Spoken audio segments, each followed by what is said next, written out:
ಇನ್ನು ಡಿ.ಕೆ. ಶಿವಕುಮಾರ್ ಅವರ ಸಂಪುಟದಲ್ಲಿ ಯಾರು ಇರ್ತಾರೆ ಯಾರು ಇರಲ್ಲ ಅನ್ನುವಂತಹ ಲೆಕ್ಕಾಚಾರಗಳು ಬಹುದೊಡ್ಡದಾಗಿ ನಡೀತಾ ಇದೆ. ಜೊತೆಗೆ ಡೆಲ್ಲಿಯ ಪರೇಡ್ ನಡೆಸ್ತಾ ಇದ್ದಾರೆ ಒಂದಷ್ಟು ಸಚಿವಾಕಾಂಕ್ಷಿಗಳು. ಇದರ ಮಧ್ಯೆ ಡೆಲ್ಲಿಲೇ ಇದ್ದಾರೆ ಡಿ.ಕೆ. ಶಿವಕುಮಾರ್ ಮತ್ತು ಸಿದ್ದರಾಮಯ್ಯನವರು. ಇಬ್ಬರೂ ಕೂಡ ಹೈಕಮಾಂಡ್ ನಾಯಕರ ಜೊತೆಗೆ ಸಂಪುಟ ಸರ್ಕಸ್ ಬಹುದೊಡ್ಡದಾಗಿ ನಡೀತಾ ಇದೆ. ಚರ್ಚೆ ಮಾಡ್ತಾ ಇದ್ದಾರೆ ಹೈಕಮಾಂಡ್ ನಾಯಕರ ಜೊತೆಗೆ. ಈಗ ಆಲ್ರೆಡಿ ಮೊದಲ ಪಟ್ಟಿಯನ್ನು ಹೊತ್ತು ಡೆಲ್ಲಿಗೆ ಹೋಗಿದ್ದಾರೆ ಸಿದ್ದರಾಮಯ್ಯನವರು ಮತ್ತು ಡಿ.ಕೆ. ಶಿವಕುಮಾರ್ ಅವರು. ಸಿದ್ದರಾಮಯ್ಯನವರ ಬಳಿಯಲ್ಲಿ ಒಂದಷ್ಟು ಜನರ ಹೆಸರನ್ನ ಲಿಸ್ಟ್ ಮಾಡ್ಕೊಂಡು ಹೋಗಿದ್ದಾರೆ. ಡಿ.ಕೆ. ಶಿವಕುಮಾರ್ ಅವರು ಕೂಡ ಅಷ್ಟೇ ಒಂದಷ್ಟು ಜನ ಹೆಸರುಗಳನ್ನ ಲಿಸ್ಟ್ ಮಾಡ್ಕೊಂಡು ಹೋಗಿದ್ದಾರೆ.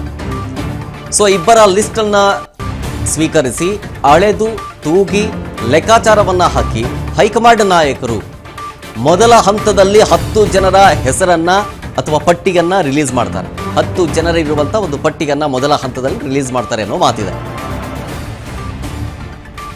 ಯಾರ ಪಟ್ಟಿ ಫೈನಲ್ ಆಗುತ್ತೆ ಇಬ್ಬರಲ್ಲಿ ಅನ್ನೋದು ಕುತೂಹಲಕ್ಕೆ ಕಾರಣ ಆಗ್ತಾ ಇದೆ. ಹೈಕಮಾಂಡ್ ನಾಯಕರ ಜೊತೆಗೆ ಸಿದ್ದು ಡಿ.ಕೆ.ಶಿ ಚರ್ಚೆ ಮಾಡ್ತಿದ್ದಾರೆ. ಇವತ್ತು ರಾತ್ರಿಯೊಳಗೆ ಏನಾದರೂ ನೂತನ ಸಂಪುಟದ ಮೊದಲ ಒಂದು ಪಟ್ಟಿ ಫೈನಲ್ ಆಗುತ್ತಾ ಅನ್ನೋದನ್ನು ಕಾದು ನೋಡಬೇಕು. ಕುತೂಹಲಕ್ಕಂತೂ ಕಾರಣ ಆಗ್ತಾನೆ ಇದೆ. ಯಾಕೆಂದರೆ ಡಿ.ಕೆ. ಶಿವಕುಮಾರ್ ಮತ್ತು ಸಿದ್ದರಾಮಯ್ಯನವರ ಬಣದಿಂದ ಯಾರ್ಯಾರು ಇರ್ತಾರೆ, ಜೊತೆಗೆ ಹೈಕಮಾಂಡ್ ನಾಯಕರು ಒಂದು ಸೂತ್ರ ಹೇಳಿದ್ರಲ್ಲ, ಅದನ್ನು ಅನುಸರಿಸ್ತಾರ, ಅವರು ಪ್ಲಾನ್ ಇಟ್ಕೊಂಡಂಗೆ ಎಕ್ಸಿಕ್ಯೂಟ್ ಮಾಡ್ತಾರಾ? 60 ವರ್ಷದ ಒಳಗಿನ ಹಿರಿಯರಿಗೆ, ಜೊತೆಗೆ ಹೊಸ ಯುವಕರಿಗೆ, ಜೊತೆಗೆ 3-4 ವರ್ಷ ಶಾಸಕ ಸ್ಥಾನದಲ್ಲಿದ್ದು ಸಚಿವ ಸ್ಥಾನ ಸಿಗದೇ ಇದ್ದವರಿಗೆ ಮಣೆ ಹಾಕಬೇಕು ಅನ್ನೋದು. ಸೊ ಈ 3 ಆ್ಯಂಗಲ್ನಲ್ಲಿ ಹೈಕಮಾಂಡ್ ನಾಯಕರು ಯೋಚನೆ ಮಾಡ್ತಿದ್ದಾರೆ ಯಾರ್ಯಾರನ್ನು ಸೆಲೆಕ್ಟ್ ಮಾಡಬೇಕಂತ. ಸೊ ಇವರಿಬ್ಬರು ಕೊಟ್ಟಿರುವಂಥ ಪಟ್ಟಿಯಲ್ಲಿ ಆ ರೀತಿಯಾದಂಥ ಕ್ಯಾಂಡಿಡೇಟ್ಸ್ ರಫ್ ಆ್ಯಂಡ್ ಟಫ್ ಯಾರ್ಯಾರು ಇದ್ದಾರಾ ಅಂತ ನೋಡ್ತಾ ಇದ್ದಾರೆ. ಸೊ ಇವತ್ತು ರಾತ್ರಿ ಒಳಗೆ ಫೈನಲ್ ಆಗ್ಬೋದು. ಸಂಪುಟ ರಚನೆಗೆ ಕಸರತ್ತು ದಿಲ್ಲಿಗೆ ಡಿ.ಕೆ. ಸಿದ್ದು ಅವರು ಹೋಗಿದ್ದಾರೆ. ಆಬ್ವಿಯಸ್ಲಿ ಹೈಕಮಾಂಡ್ ಭೇಟಿಗೂ ಮುಂಚೆನೆ ಡಿ.ಕೆ.ಶಿ, ಬಿ.ಕೆ. ಹರಿಪ್ರಸಾದ್ ಚರ್ಚೆ ಮಾಡ್ತಾ ಇದ್ದಾರೆ. ಡಿ.ಕೆ. ಶಿವಕುಮಾರ್ ಅವರನ್ನ ಪರಿಷತ್ ಸದಸ್ಯ ಬಿ.ಕೆ. ಹರಿಪ್ರಸಾದ್ ಅವರು ಭೇಟಿಯಾಗಿರೋದು ನಾನಾ ರೀತಿಯ ಚರ್ಚೆಗೂ ಗ್ರಾಸ ಆಗಿದೆ. ಸಚಿವ ಸ್ಥಾನಕ್ಕಾಗಿ ಬೇಡಿಕೆ ಇಟ್ಟಿದ್ದಾರಂತೆ ಹರಿಪ್ರಸಾದ್ ಅವರು. 20 ನಿಮಿಷಗಳ ಕಾಲ ಚರ್ಚೆ ಮಾಡಿದ್ದಾರೆ ಉಭಯ ನಾಯಕರು.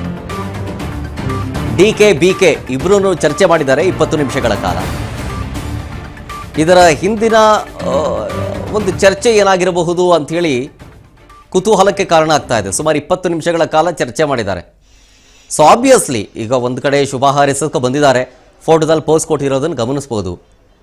ಮೇಲ್ನೋಟಕ್ಕೆ ಶುಭ ಕೋರಕ್ಕೆ ಬಂದಿದ್ರೂ ಕೂಡ 20 ನಿಮಿಷಗಳ ಕಾಲ ಚರ್ಚೆ ಮಾಡಿದ್ದಾರೆ ಇರೋದಾದರೆ ಅದರಲ್ಲಿ ರಾಜಕೀಯದ ವಿಚಾರ ಚರ್ಚೆ ಆಗಿರುತ್ತೆ.